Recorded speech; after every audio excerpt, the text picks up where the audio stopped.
Students, स्वागत है आपका आपके खुद के YouTube चैनल कमल एकेडमिक कोच में। लास्ट वीडियो में मैंने आपको सेल के बारे में बेसिक इंफॉर्मेशंस बताई थी, तो आज मैं आपको एक ऐसी चीज बताऊंगा जो आपको थ्रू आउट द लाइफ काम आएगी और बहुत ट्रिकी वे में बताऊंगा, जिससे कि आपको 5 नंबर के क्वेश्चन में हमेशा 5 में से 5 नंबर मिलेंगे। ठीक है, मैं बात कर रहा हूं सेल के डायग्राम की। बुक में अगर हम देखते हैं बड़ा कॉम्प्लिकेटेड सा डायग्राम है, मैं आपके सामने यहाँ साथ के साथ डायग्राम बनाऊंगा, आप उसको मेरे साथ बना सकते हैं और हमेशा 5 में से 5 मार्क्स स्कोर कर सकते हैं। तो पूरी वीडियो में बने रहेगा और पूरी बेसिक इंफॉर्मेशन भी हम डिस्कस करेंगे इस second part of the video में। तो आइए सबसे पहले हम प्लांट सेल का डायग्राम बनाने की कोशिश करते हैं, जो हमारे एग्जाम में बार बार पूछा जाता है कि represent diagrammatically a typical plant cells structure या structure of typical plant cell। तो आइए बनाते हैं जल्दी से प्लांट सेल का डायग्राम। हमेशा यही डायग्राम बनाएं, चाहे कोई भी एग्जाम हो, आपके कभी भी मार्क्स नहीं काटे जा सकते। ठीक है, तो देखिए सबसे पहले हम क्या करेंगे, हम कुछ लाइंस खींचेंगे जो कि एसिमेट्रिकल होंगी, सिमेट्रिकल नहीं होनी चाहिए।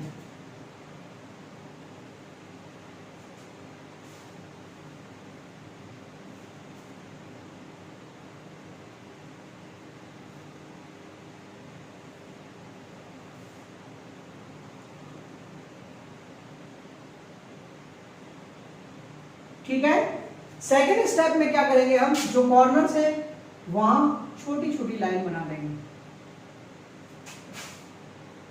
कोशिश करेंगे बीच का स्पेस ज्यादा से ज्यादा रहे। हम इसको और थोड़ा सीधा कर सकते हैं जिससे स्पेस हमारा जो बढ़ जाए।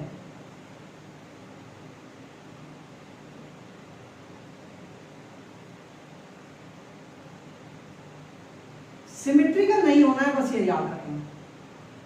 ठीक है, उसके बाद ऐसे कॉर्नर्स में लाइन खींच दीजिए, यहां तक कोई भी दिक्कत नहीं होगी। उसके बाद डिजाइन बना दीजिए। आप देखिए पूरा डायग्राम अगर हम स्पीड में बनाएं तो 2 से 3 मिनट में बन जाएगा, कोई दिक्कत नहीं है।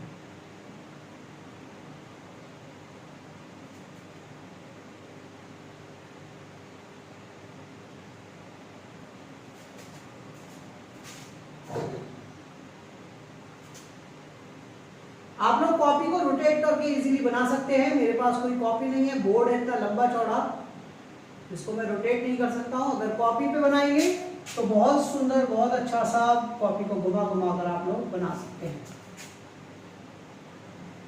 तो ये हमारी एक्सटर्नल स्ट्रक्चर सेल की हमने तैयार कर ली।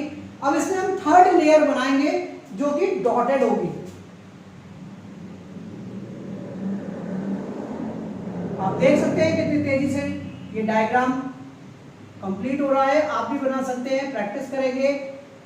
कुछ एक बेसिक ट्रिक्स है, बस उन ट्रिक्स का याद रखेंगे। यहाँ पर मैं आपको बताऊंगा क्या नहीं करना है, क्या करना है। जितना इंपॉर्टेंट है उतना ही इंपॉर्टेंट ये है कि क्या आपने को इस डायग्राम में नहीं करना है। पहली बात मैंने आपको बताई थी कि सिमेट्रिकल नहीं होना है। बहुत से बच्चे सिमेट्रिकल बनाते हैं, वो एक रॉन्ग पैटर्न होता है।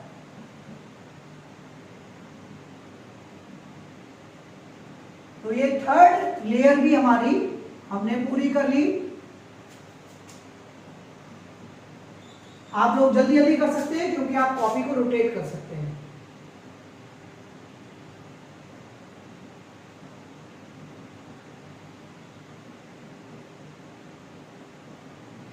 इसके बाद अपने को क्या करना है, यहां पर एक लौकी बना देनी है। ठीक है, ये लौकी बन गई। यहां पर हमें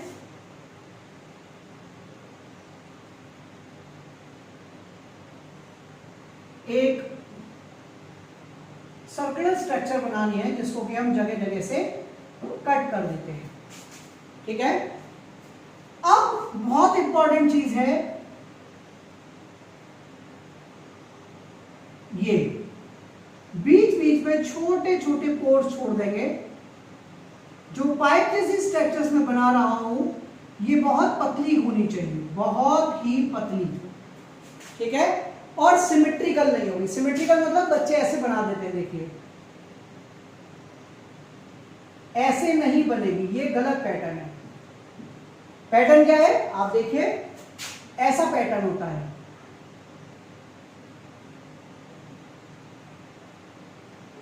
एक बार कहीं से ओपन होगा, एक बार दूसरी जगह से ओपन होगा। मैंने आपको बताने के लिए सीधा बनाया है, सीधे नहीं बनाएंगे। आइए देखते हैं कैसे बनेगी स्ट्रक्चर।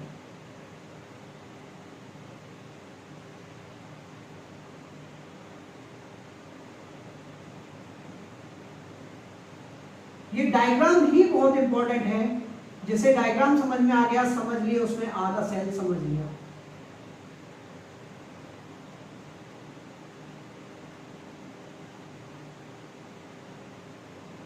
आप देख सकते हैं मैं अनसिमेट्रिकल वे में इनको पाइपलाइंस को बना रहा हूं। एक बार कहीं से ओपन है माउथ, दूसरी बार कहीं और से। जितना पतला बनाएंगे इन्हें उतना सुंदर दिखेगा डायग्राम। पतला बनाना है, एसिमेट्रिकल बनाना है।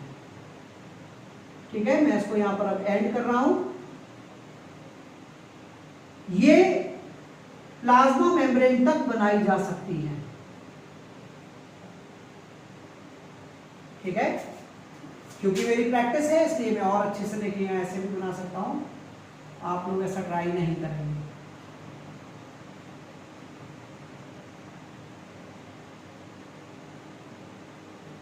ठीक है,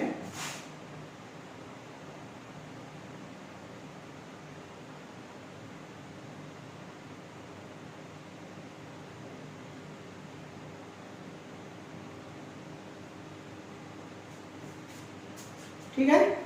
अब हम क्या करेंगे, अब हम इसमें एक ब्लैक बैग वॉट बना देंगे। इसके तिल बना देंगे, तिल, और एक नेटवर्क बना देंगे इसके अंदर, और साथ में कुछ फ्लूइड भी भर देंगे। ठीक है, यहां तक सबको आ गया होगा मुझे लगता है। इस सेल को खाने के लिए थोड़े से बादाम दे देंगे। ऐसा ही होता है ना बादाम, और बना देते हैं 2-4, कोई प्रॉब्लम नहीं है। ठीक है, अब इसको खेलने के लिए बोर ना हो इसलिए कुछ रग्बी बॉल्स बना देते हैं। आपने देखा होगा रग्बी बॉल पे ऐसे ही सिलाई होती है। तो एक रग्बी बॉल, कुछ 2-4 रग्बी बॉल इसके लिए बना दीजिए।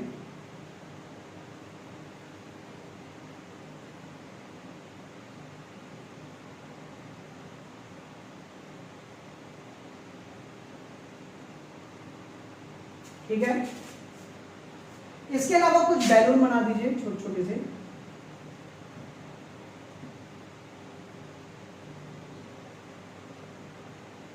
ठीक है, कुछ इसके मछलियां बना दीजिए एक्वेरियम की तरह, मछलियों जैसी स्ट्रक्चर। 1-2 जगह बना सकते हैं, यहां पर भी बना सकते हैं। ठीक है, और 1-2 बादाम बना दीजिए। ठीक है, छोटी छोटी बॉल्स बना दीजिए।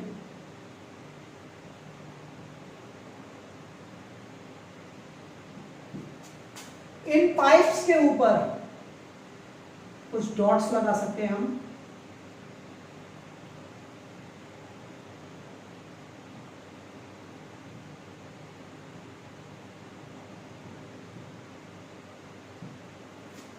ठीक है, और पूरे सेल में जगह जगह डॉट डॉट डॉट डॉट बना दीजिए, जिससे कि ऐसा फील हो कि इसमें कोई लिक्विड भरा हुआ है।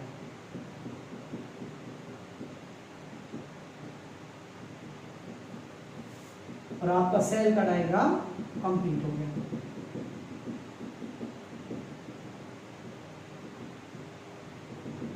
तो मुझे यकीन है कि आपको बहुत इजीली ये डायग्राम बनाना समझ में आ गया होगा। याद रखेंगे, लौकी, रग्बी की बॉल, बादाम, बैलून, स्मॉल बॉल्स, ये सारी चीजें याद रखेंगे, पाइपलाइंस, और इजीली याद हो जाएगा। चलिए इनके नाम लिखते हैं हम सबसे पहले। ये क्या है, ये है cell wall. Cell wall. Second layer को हम क्या कहते हैं, सेल मेम्ब्रेन या प्लाज्मा मेम्ब्रेन। मैं रनिंग में लिख देता हूं, अगर आप कैपिटल में लिखेंगे तो ज्यादा अच्छा लगेगा। सेल मेम्ब्रेन या प्लाज्मा मेम्ब्रेन भी कहते हैं। थर्ड लेयर जो होती है इसे हम साइटोप्लाज्म कहते हैं। जो बादाम मैंने बनाए उन्हें प्लास्टिड्स कहते हैं, प्लास्टिड्स।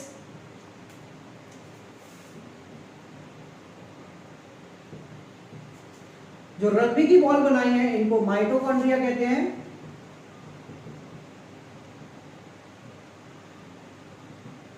माइटोकॉन्ड्रिया कहते हैं। जो स्मॉल स्मॉल बैलून बनाए थे इन्हें लाइसोसोम्स कहते हैं।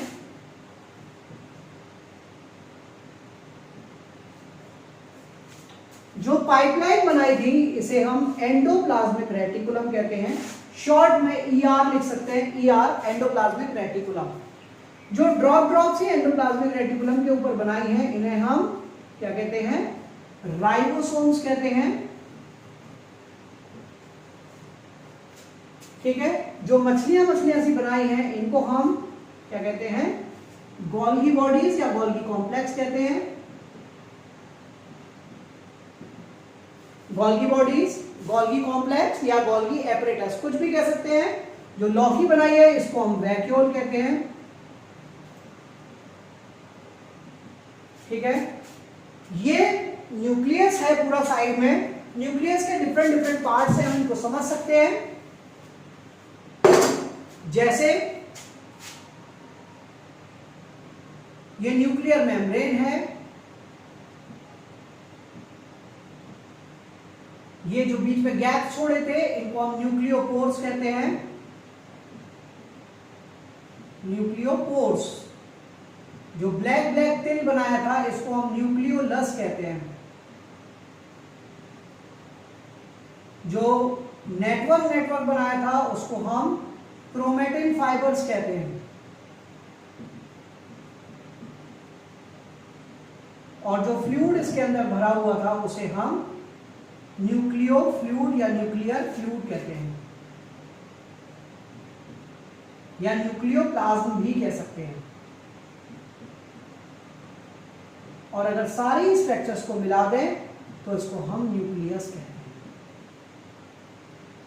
तो आप देख सकते हैं आपने within minutes plant cell का पूरा डायग्राम बनाना सीख लिया। नीचे इसकी हेडिंग डाल देते हैं, प्लांट सेल। हमेशा ध्यान रखिए जो डायग्राम की हेडिंग है वो नीचे डालनी है। तो प्लांट सेल यहां पर लिख दिया और पूरा का पूरा प्लांट का डायग्राम आपके सामने बनकर तैयार हो चुका है। मुझे पक्का यकीन है आप लोगों को बनाना आ गया होगा। नहीं आया है प्रैक्टिस कीजिए और कई बार इसकी प्रैक्टिस कीजिए, बहुत अच्छे से आएगा, हमेशा आपको पूरे मार्क्स दिलाएगा। अब मान के चलिए आपकी पूरी बेसिक अंडरस्टैंडिंग चैप्टर की हो गई है। बस आपको करना क्या है, इस चैप्टर की शॉर्ट ट्रिक बता रहा हूं मैं कि जितने भी सेल ऑर्गेनल्स लिखे हैं बस उन सबके फंक्शन याद करते जाइएगा, स्ट्रक्चर और फंक्शन और कहां प्रेजेंट होता है। जैसे अगर मैं बात करूं सेल वॉल की, तो सेल वॉल के बारे में बेसिक याद रख लीजिए। Cell wall remain absent in animal but remain present in plant. It is the outermost layer in plant cell. ठीक है। It is made up of cellulose in plants. However, देखो plant cell में cellulose की बनी होती है, animal में absent होती है। लेकिन अगर हम बात करें फंजाई की, तो फंजाई में सेल वॉल काइटिन की बनी होती है, काइटिन की। ठीक है। इसका काम क्या होता है, it provides rigidity to the cell, strength to the cell and it protects the cell. Cell को प्रोटेक्ट करती है, शेप एंड साइज देती है सेल को और रिजिडिटी एंड स्ट्रेंथ प्रोवाइड करती है। ठीक है। तो प्लांट सेल की सेल वॉल के बारे में आपने समझ लिया। सेल मेम्ब्रेन या प्लाज्मा मेम्ब्रेन, सेल मेम्ब्रेन का क्या काम होता है, देखिए सेल मेम्ब्रेन एनिमल सेल की आउटर मोस्ट लेयर होती है, लेकिन प्लांट सेल की सेकंड लेयर होती है। ठीक है। इसका क्या काम होता है, ये लिपिड्स एंड प्रोटीन्स की बनी होती है और ये in and out movement of particles को रेगुलेट करती है। जैसे कि एक वॉचमैन किसी बिल्डिंग में आने जाने वाले को कंट्रोल करता है, किसको अंदर भेजना है, किसको अंदर से बाहर भेजना है, बिल्कुल सेम वे में सेल मेम्ब्रेन भी क्या करती है, in and out movement of particles को रेगुलेट करती है। ठीक है। साइटोप्लाज्म, साइटोप्लाज्म क्या करता है, cytoplasm is the physical basis of life. एक साइंटिस्ट थे जिनका नाम था जेई परकिंजे। तो जेई परकिंजे ने कहा cytoplasm is the basic physical basis of life, यानी कि अगर किसी सेल में साइटोप्लाज्म है तो वो लिविंग होगी, अदरवाइज वो नॉन लिविंग या डेड कहलाएगी। ठीक है, साइंटिस्ट थे जिनका नाम था हक्सले। हक्सले ने साइटोप्लाज्म की डिस्कवरी की थी और उन्होंने ये बताया कि एक जेल जैसी स्ट्रक्चर पूरी सेल में, फ्लूइड जैसी स्ट्रक्चर बनी रहती है, जिसमें सारे के सारे ऑर्गेनल्स क्या होते हैं, दे ऑल रिमेन एम्बेडेड, वो उसमें फंसे रहते हैं। और इसका क्या काम होता है, ये सारे के सारे सेल मेम्ब्रेन, सेल ऑर्गेनल्स को प्रोटेक्ट करता है from getting shocks and jerks. It protects the different cell organelles from getting shocks and jerks. Other than this, it consists of various nutritive substances in it, जिनका भी क्या काम होता है, जो नरिशमेंट प्रोवाइड करते हैं डिफरेंट सेल ऑर्गेनल्स को for their activities. Clear? Plastids, plastids क्या होते हैं, there are certain pigments in present in the plant cell. Plant cell में प्रेजेंट होते हैं, एनिमल सेल में एब्सेंट होते हैं, लेकिन एक एक्सेप्शन है, यूग्लिना। यूग्लिना में क्लोरोप्लास्ट पाया जाता है। प्लास्टिड्स का क्या काम होता है, they provide various colours to the plant. ठीक है, जैसे अगर मैं बात करूं प्लास्टिड्स की, मैंने यहां लिखा हुआ है प्लास्टिड्स। प्लास्टिड्स तीन तरीके के होते हैं, chloroplast, chromoplast and leucoplast. Chloroplast आपको पता है जितने भी ग्रीन कलर के प्लास्टिड्स होते हैं वो क्लोरोप्लास्ट कहलाते हैं। और क्लोरोप्लास्ट का क्या फंक्शन होता है, it helps the plant to prepare their own food by the process of photosynthesis। इसीलिए क्लोरोप्लास्ट को या प्लास्टिड को हम किचन ऑफ द सेल भी कहते हैं। क्यों? क्योंकि यहाँ पर सेल में खाना बनाया जाता है प्लांट सेल में। ठीक है, क्रोमोप्लास्ट का क्या फंक्शन होता है, ग्रीन को छोड़ दीजिए, बाकी सारे जो भी कलर्स होते हैं वो किसके कारण होते हैं, क्रोमोप्लास्ट के होते हैं। जैसे कि different beautiful flowers of the different beautiful colours of the flowers. Plant में बहुत कलर के फ्लावर्स होते हैं, फ्रूट्स होते हैं, किसके कारण कलर होता है इनका, क्रोमोप्लास्ट के कारण होता है। तो क्रोमोप्लास्ट का क्या काम हो गया, it attracts the insect, birds and animals and help in the process of pollination indirectly. ये इनडायरेक्ट पॉलिनेशन में हेल्प करती है। इसकी मदद से क्या होता है, कीट पतंगे, चिड़िया, जानवर इसकी तरफ आते हैं, प्लांट की तरफ अट्रैक्ट होकर, और उनके पॉलन ग्रेन्स उनकी बॉडी पर चिपक जाते हैं। जब वो दूसरे फ्लावर पे पहुंचते हैं तो वहां पर क्या हो जाता है, वो उसके स्टिग्मा पर वो वापस से चले जाते हैं, जिसके कारण पॉलिनेशन की प्रोसेस कंप्लीट होती है। ठीक है, तीसरा होता है ल्यूकोप्लास्ट। ल्यूकोप्लास्ट कैसे होते हैं, कलरलेस प्लास्टिड्स होते हैं और इनका काम क्या होता है, ये स्टार्च की स्टोरेज करते हैं, जैसे कि आलू में पाए जाते हैं। ठीक है, स्टोरेज ऑफ स्टार्च। ठीक है, तो प्लास्टिड्स भी कंप्लीट हो गया। उसके बाद आते हैं माइटोकॉन्ड्रिया। प्लास्टिड्स को क्या कहते हैं, किचन ऑफ द सेल कहते हैं। ठीक है, माइटोकॉन्ड्रिया का क्या काम होता है, mitochondria provide energy, it stores energy in the form of ATP molecule. ठीक है, जब कोई भी एक्टिविटी होती है तो एनर्जी को रिलीज करने के काम आता है, नहीं तो इसमें स्टोरेज के फॉर्म में बनी रहती है, एटीपी मॉलिक्यूल के फॉर्म में। क्योंकि ये एनर्जी स्टोर करता है इसीलिए इसको power house of the cell भी कहते हैं। ठीक है, उसके बाद आता है लाइसोसोम्स। लाइसोसोम्स क्या होती है, the suicidal bags of the cell.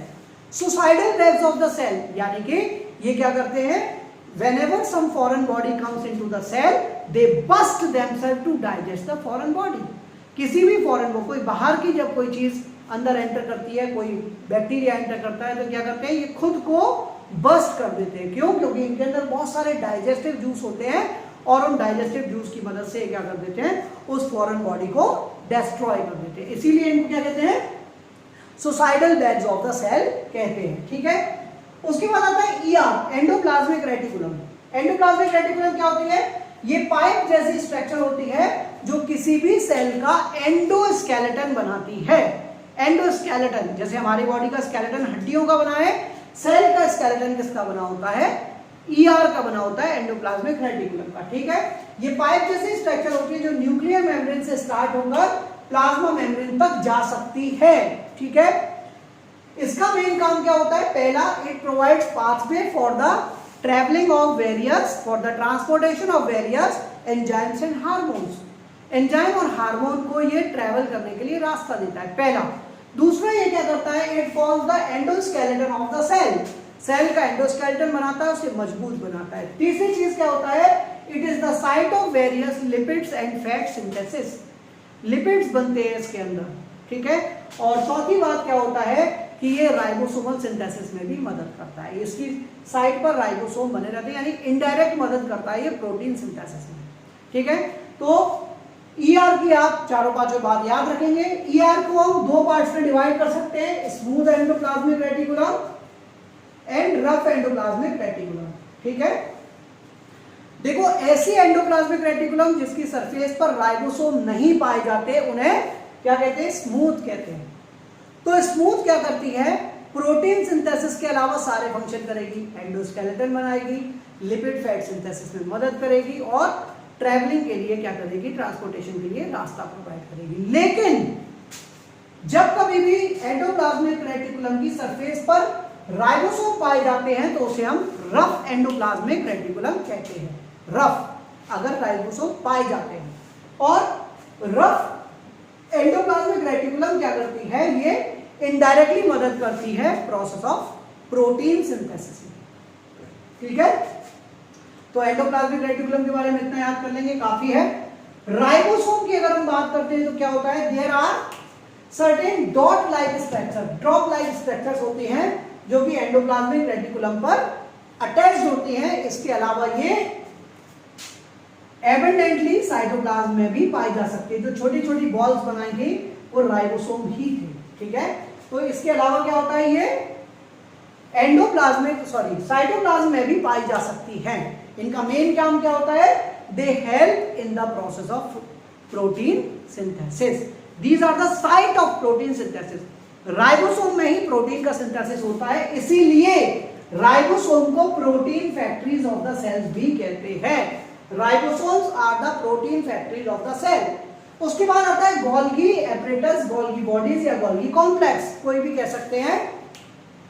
Golgi apparatus का कोई एक फिक्स फंक्शन नहीं है अपना खुद का।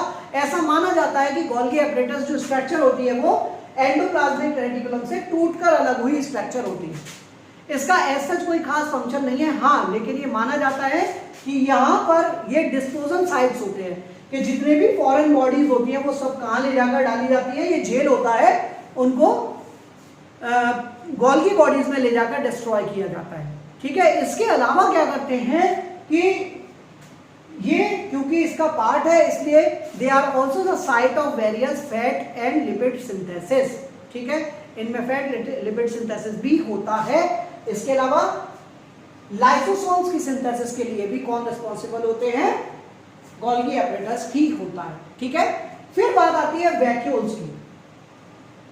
वैक्यूल्स का मतलब होता है एम्प्टी स्पेसेस, एम्प्टी स्पेस। और मैंने पहले ही बताया कि प्लांट सेल में बिग वैक्यूल्स प्रेजेंट होते हैं जबकि एनिमल सेल में एब्सेंट होते हैं। वैक्यूल्स का क्या काम होता है, जैसे हमारे घर में बड़े बड़े कमरे होते हैं जिनको हम स्टोरेज का काम करते हैं और क्या बोलते हैं, वेयर हाउस बोलते हैं। तो ऐसे ही वैक्यूल्स भी क्या होती है, warehouse of the cell होती है। यहाँ पर जो वेस्ट मटेरियल होता है उसको स्टोर किया जाता है। ठीक है, इसके अलावा मैंने आपको सब कुछ बता दिया, सारे प्लांट में होते हैं, एनिमल में भी होते हैं। केवल एक सेंट्रियोल ऐसा पार्ट होता है जो एनिमल सेल में होता है, प्लांट में नहीं होता है।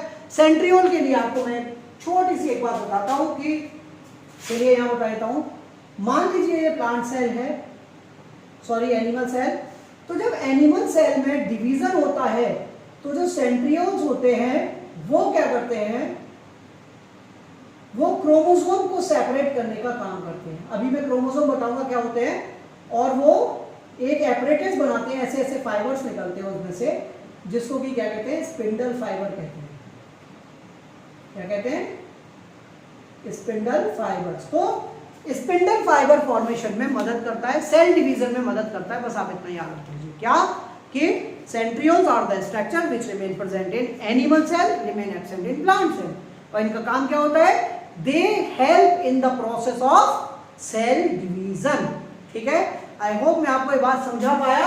इसके बाद न्यूक्लियस पे आ जाते हैं हम सीधे।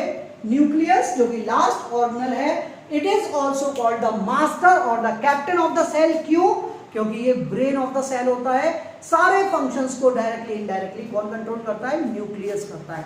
ठीक है, तो न्यूक्लियस के बारे में मैंने पार्ट्स बताए थे। न्यूक्लियर मेम्ब्रेन, न्यूक्लियर मेम्ब्रेन का क्या काम होता है, in and out movement of particles को ये रेगुलेट करती है, न्यूक्लियस और साइटोप्लाज्म में, पहली बात। दूसरा बात क्या करती है, ये न्यूक्लियर मटेरियल को प्रोटेक्ट करती है। ठीक है, न्यूक्लियोपोर्स क्या होते हैं, जो इसका काम वही इसका काम, ये in and out movement of particle को रेगुलेट करती है थ्रू न्यूक्लियोपोर्स। ठीक है।